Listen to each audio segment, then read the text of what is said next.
Good evening and welcome to the Tuesday, November 18th meeting of the Transportation Committee. We have many of the committee members here as well as several members of staff. So first order of business is call the meeting to order. Second order, we have minutes from October 21st. I don't know if everybody's read those. Any comments, concerns on those? Yep. Seeing none, motion to approve. I make a motion that we accept the minutes. I'll second it. Second, all in favor? Aye. Aye. Okay, minutes adopted.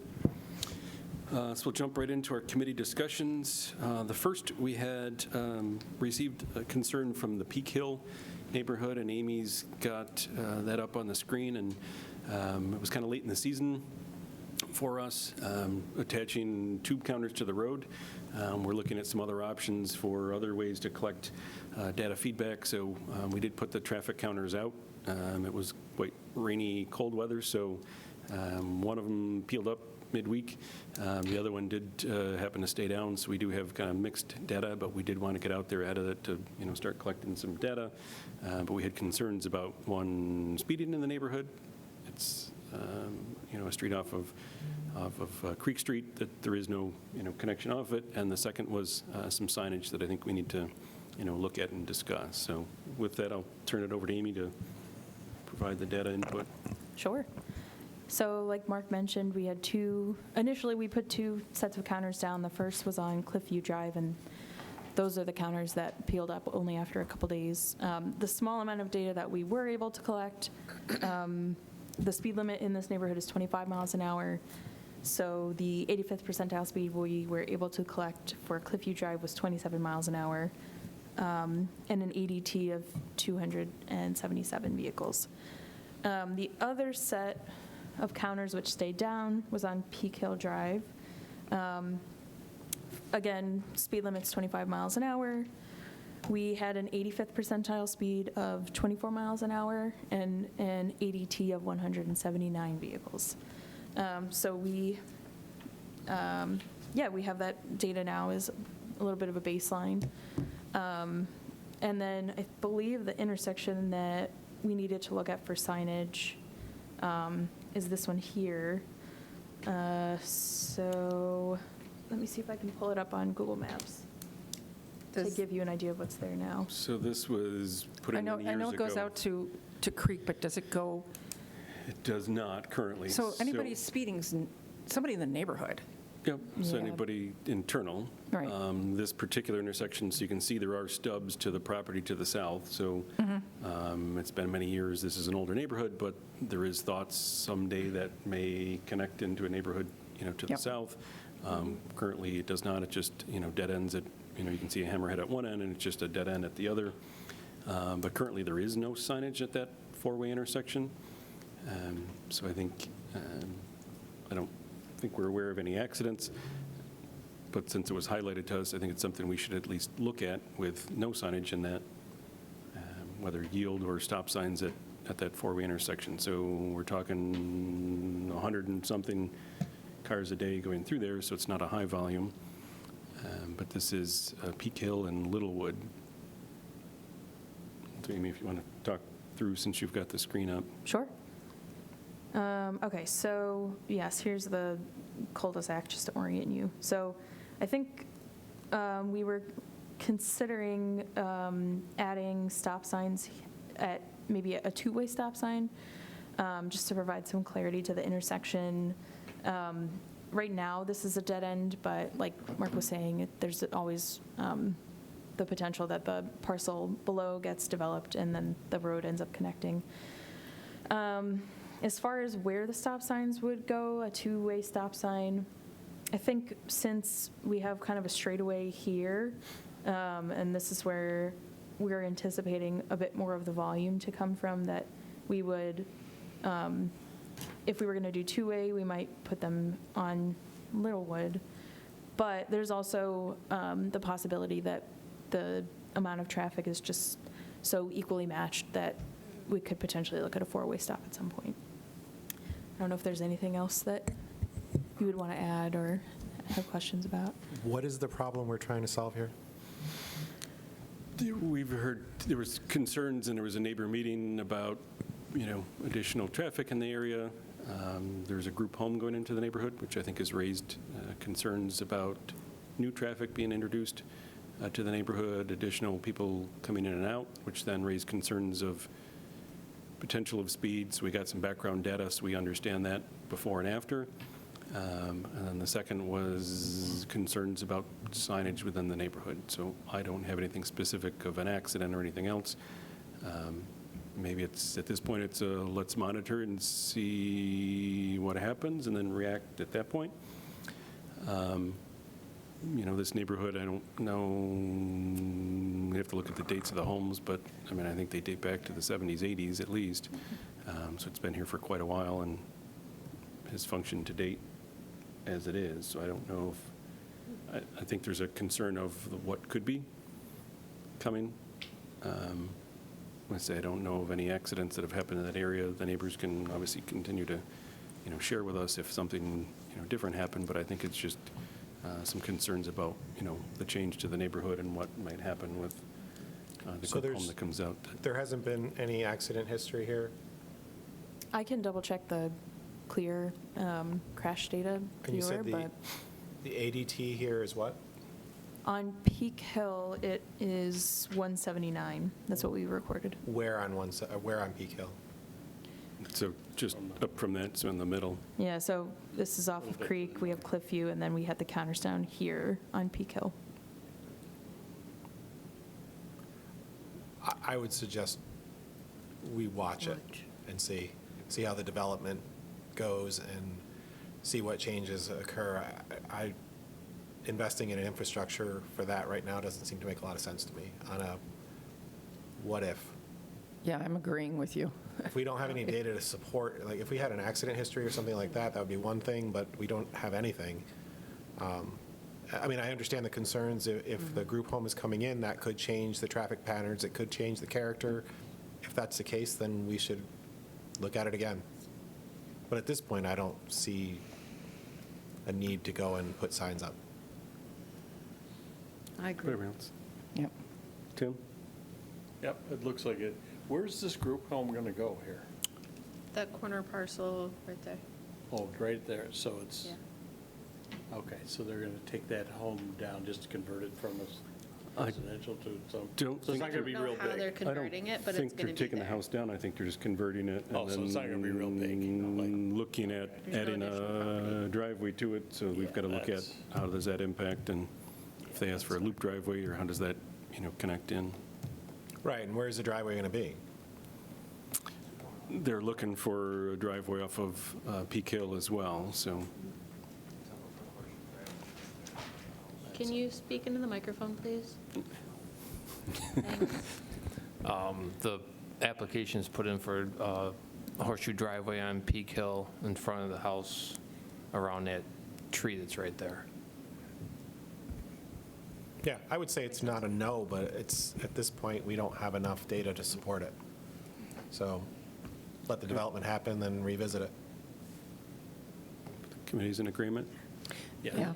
Yeah. Okay, so I say we collected background data, we can do that again come springtime. We wanted to get ahead of anything coming in to kind of get that baseline of how many cars, how fast, and then obviously we can see if there is a change from what that happens, then come back and we'll pick it up again if need be. Okay. So next item, Terrell Drive. This has been a few years since it's been before us. So if anybody's not aware, this is the road behind the Eastway Wegmans. This used to come up more frequently before they added the left turn arrow coming off of Bay onto Empire. There never was a left arrow there, so there was a lot of cut-through traffic on Terrell. I think now that that left arrow's in, I think it's gotten less. But we did have a request for a no-through sign, as well, no-through traffic sign, as well as questions regarding speed humps with that. So let Aimee Yeah. walk through both of those. Yeah, so we had looked at this street last year in 2024 due to a different speeding complaint. So at that time, we had done some traffic data collection and analysis. The speed limit here is 25, and the speeds are fairly high with an 85th percentile speed of 36 miles an hour. The problem with speed humps at this location, as we discussed at our previous meeting, is that Kirkland, Midland, and Terrell are all parallel. So putting speed humps on Terrell would just push traffic to the other parallel streets. And because of that, it doesn't meet our recommendations for speed humps. Correct. Like as a town, our Yeah. policy. That's right. Exactly. So I think this resident was asking for maybe an alternative solution. They were asking for like no through traffic signs. We did look at the MUTCD on this, and there's no official no through traffic signage in the MUTCD. It would only apply like if there was ongoing construction on the road. And since it's not in the MUTCD, I don't believe it's enforceable. So I did speak with this resident and kind of listened to his concerns and walked him through options that we've looked at previously and our previous discussions and conclusions. And we did talk about the no through traffic sign, and he kind of agreed in the end that if it's not enforceable, it probably wouldn't be a worthwhile investment. So I did tell him that I would pass along a request to monitor the street to the county sheriff's office. So I can pass that along to you tonight. Thank you. Consider it And I did, just taking notes.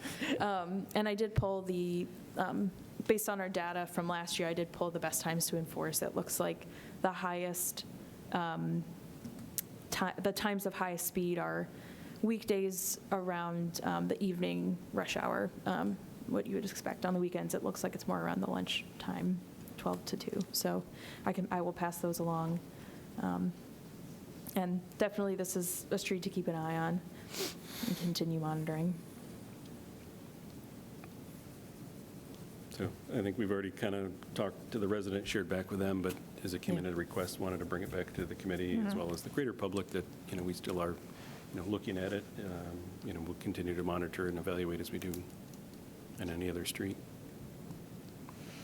Okay. So the next item, this came before the committee at our last meeting. So there was a request in Penfield Gardens, the Brentwood Willowhurst for stop signs. So our takeaway from the last meeting was to have DPW go out and do some trimming on that. Bob, if you want to kind of update us on that a little bit. Yeah, so we trimmed back on Willowhurst side, the shrubs that were blocking the view of the intersection. We trimmed them back as far as we could to the point where if we go any further, they'll be pretty much junk. They will never green back up, but all the ones on the left side there, we trimmed all them back. So. And then most recently, you went out to, we got a subsequent comment about Kenmont And we did the Henderson same at the same time, and that just happened, I think, Thursday, Friday this past week. Yes, Thursday or Friday last week we did those, and there again, we took them back as far as we could to the point where if we go any further, there's just going to be brown sticks with hardly any green on them. If they still feel that that's not enough, then we'll have to get in front of the board and see if they want to remove them entirely. That'll be the next step. We've gone back as far as we can without removing them. All them little ones right there, and the bushier ones on the left there. So they're all in the right of way, but like I said, if you go back too much more than what we've done, they'll never green back up. And I know, Sarah, you went out there today to take a look at the, Well, so I did want to share, we, as a committee, did receive a petition for the Willowhurst and Brentwood intersection for a stop sign request, just because a fair number of residents in the area were having that concern. So we wanted to acknowledge receiving that petition. Aimee and I went out today to look at the bushes that are still there. And I think we need to move forward with measuring the actual site distance and make a determination if we need to wait until the leaves are back on the bushier parts and not the arborvitae, as that doesn't seem to be a concern. And then also measure that site distance to know definitively if further measures would be necessary. So since things were just trimmed last week, we haven't had the chance to go out and actually do the distance measurements, see if there is sufficient site distance in the area. Obviously, if we go to the level of removing the trees, that would improve site distance. Whether the town board wants to take that action or go to that level, that'd be beyond our recommendation, but that could be part of our recommendation back to the town board at the end of this is, given the trees and the lack of site distance, stop signs may be warranted, or vegetation could be removed altogether to increase site distance, and then, let the town board, make the decision from there. But we'll do the math first and do our measurements and just see where we are and what, would qualify under existing conditions. So that's on us. Engineering department's got to follow up on that. So since last week, the vegetation was just trimmed back. We haven't had the chance to go out and do that yet. So just wanted to provide an update to the committee, an update to the public. Petition was received, committee was provided that. The town board, I think, was also provided that, petition, but we need to go and obviously do our measurements, calculations, and make sure and see what, actually exists in the field first. So I would recommend, at least at this point, tabling it if the committee is okay with that tonight. That's fine. So just one thing, Bob, both legs of the intersection, all that is in the right of way? Both legs, okay. And really in the Brentwood and Willowhurst intersection right here, the angle that it's harder to see from is coming from the west into that Brentwood intersection. It's hard to see up north and if a vehicle's coming. So coming on Willowhurst in either direction, you have a stop sign. It's just seeing around to Right. know if it's safe to go is the difficulty.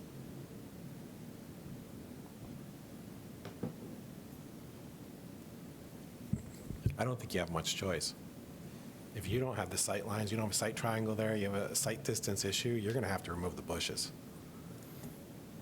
That'll be beyond our committees. I mean, that'll be our recommendation, is if either take the bushes out or we may have to add additional signage. We'll leave that up to the town board, but from our committee, we'll make our recommendation and let the board make their decision from there. So if everybody's okay, we'll table it tonight and then come back with additional information at our next meeting, and then Yep. we can make our recommendation to the town board and I agree. how best to proceed. Okay. So we've got two items under other jurisdictions. So we had a request from the Pine Creek neighborhood. So they're on the other side or at the end of Watson at 441. I believe there was a recent incident where somebody drove through the end of that intersection. There's a traffic light there, if you're familiar with it. T intersection, somebody drove through, the end of the street. So we shared that on with the DOT. The DOT obviously responded back. They're looking at additional signage. Somebody asked about doing guardrails. They're not meant for someone driving through the end of the street. I think there was some inebriation involved in the incident, so I don't was going think to ask that if they were drunk. Okay. helps as well, or some, some substance, something facilitated with that. So I think they're going to look at some additional signage there to make it clear that, it's a choice left or right. Is there an arrow, like, how some of the streets you come out on, from like City View on to, Yep, there is a smaller one Oh, I now. I see think it. they're going to make Okay. a larger one or, enhance that light it up? I don't know. there now. So again, Streaky lights. this is outside of our purview. We Yeah, it's not share us, it's New York State. did share it under the state DOT, just letting everybody know the state did respond. They said they would follow up. They did respond back to the resident that had the question, and then as well as we'll be taking, some appropriate actions. Okay. Is there street lighting there? I believe Yeah, it there's a looks like mast Right. arm one, Okay. I don't I know. think on that pole, yeah, there's there's one. mast arm on that There's side, one. whether there's Yep. Yeah. Okay. Yeah, there's another mast arm on that other corner. Okay. I drive that intersection quite a bit, and it's lit up pretty good. Yeah.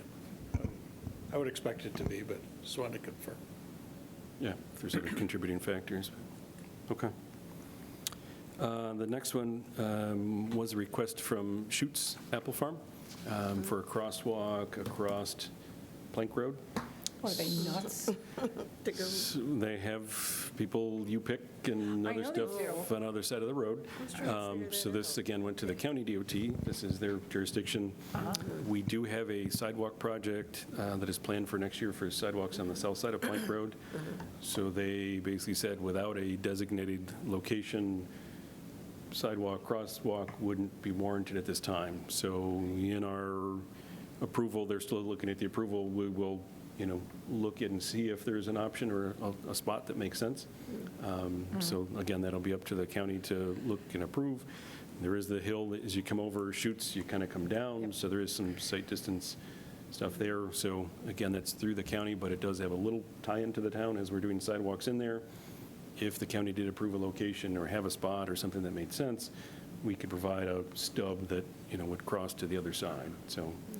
So I have some personal knowledge and done a couple details for the Apple Farm themselves, and put a few deputies out there for these things, and some sort of way to slow people down in this area would be highly advised. I know it's not up to this committee, but that would be my recommendation for sure. They've gone so far as to do a payback to the sheriff's office for deputies for their events just for that reason. It gets pretty dicey over there. When they're- Especially during when they're fall full. season, and you pick an apple, and they've just got both sides of the road that and people are parking in both crossing parking and- lots, and they're parking on the road. Yes. And people are still flying down there like at 50. I just, yeah. Correct. And even if you want to take out, again, the sight distance issue, you could do the crosswalk down further towards that parking lot to the east there on the north side of the road. That will eliminate your sight distance issue from the hill that's on the west side of the road here. And I say we are installing sidewalks along the whole south side so that even if you were parked in either parking lot, you could walk down the road and then, cross at that location. So ultimately, it'll be up to the county. They've got to look at it. They've got to look at the warrants for it. I just said that's something, since we are looking at sidewalks already in the area, one, I think that'll be helpful to get people off the shoulder of the road, to make it safer for people to walk to and from Schutz, or if they're parking, in the area to get, down the street, but, something the county will take a look at. So again, just informational, but we do have a little bit of tie to this with our sidewalk project. How are you getting across the culvert? I'm looking to extend the culvert. Oh, really? The DEC is not quite there with me yet on that. But yes, It's on a skew too, isn't it? it is on a skew. Yeah. So it is you've run me down a road here. No, I don't want to, off topic. I got one comment. It's a I know a 3x little bit about it. It's a 3x5 culvert that was replaced in 2009. Yep. The DEC would like a 10-foot wide culvert extension on to the end of a 5-foot wide box. I'll let whoever at home do the math and figure that one out, but that's been the request. So I don't know quite how those marry together and what the benefit of that is, but we're working on it. So we've done our wetland delineation there. That part's completed. We do have a joint app into the DEC. The Army Corps has signed off, but the DEC still has questions, so we're working hopefully through the winter on that, get our permit, and then we will be hopefully extending that box culvert out so then the sidewalk can pass over much more easily than being on the shoulder of the road. Okay. I didn't want to derail the meeting, that's fine. No, it's a timely question. Anything else on shoots? Again, outside our jurisdiction, we just wanted to highlight the committee as we get these in and make the public aware that, at least the group's aware of it. We do have one held item. I think this is one we've not heard further from the Woodfield neighbors. So my proposal is to take it out of held for now. I don't think based on our discussions with them, they didn't come back with any further requests, responses. Hopefully, they were working with the local, I don't say dispensaries, but the local fishing places, that sell worms, not to propose that they were working on apps. I think those are a better avenue than just posting no parking signs just in front of the pond. I think it's going to move the problem over. So I propose we take it out of held, basically say we're not inclined to put the signs in at this time, and then when and if they want to come back, they're always welcome. It's not a say a rejection, but just I don't see a benefit of keeping it in our held items if we don't have any more data to take action on at this time. So if everybody's okay with that, just wanted to talk about it and then take it That off makes the agenda. sense. Yes. Okay. So that's all the items we had. Anybody have any new business to discuss tonight? I don't have new business, but I noticed on Plank Road near the school, Plank Road North and South, the traffic pattern at 7:30 a.m. seems a lot less. Did the parents, did they change the time that the kids are going to school or something? I don't know. I know I've had some conversations with the principal at Plank South. They made us aware that the RRFB that's there, the flashing beacon, was out of service. So when we took a look at that, they have requested a crossing guard. That's something I know that the town and the school are looking at. Last I knew, the Webster School security was going to handle that portion of it, but we did at least replace the RFB. We thought it was the battery. It ended up being the unit or some module in the unit burned out, so we changed that. I know the school district is looking at plans to adjust internal circulation similar to the high school. I know the high school, they rerouted where the parents drop off to make it a longer queuing length.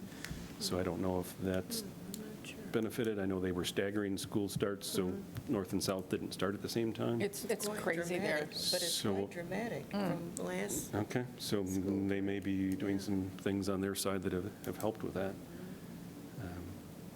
But yeah, I haven't had any conversations about that, but I just, most recently was about the flashing beacon and, some concerns it was out. I think a city bus went by, there was a near miss with a student there, so, thankfully everybody's okay, but, I know safety's been a big concern, in that area as well. So that's been one of the biggest concerns is getting cars off the road, out of the way, because the cars are lined up on both sides. Somebody presses the flashers, you still can't see a kid Yep. on a bike or somebody crossing now between cars coming out in the road, and, people don't pay enough attention to the flashing beacons. They're going off, and people just ignore them and drive through. How they So don't even there's some- pay attention to school bus things and, Yeah, so obviously there needs to be some education on all of that for the public, but yeah, it's good information to know that there's been a noted benefit. So next time I speak with the principal, I'll talk to her and ask if anything's changed or what they've done, but at least it's noticed. So with no new business, our next meeting is January 20th. So as we'd stated previously, I believe the Collier's Engineering will be coming back with some of their recommendations at that point. So this is out of our active transportation plan. They'll be coming back at that meeting to share some additional information, and share some recommendations from the plan for us, as well as any other items, requests we get from the public in the meantime. So with that, we will close this meeting at 5:29 PM. Thanks all for coming.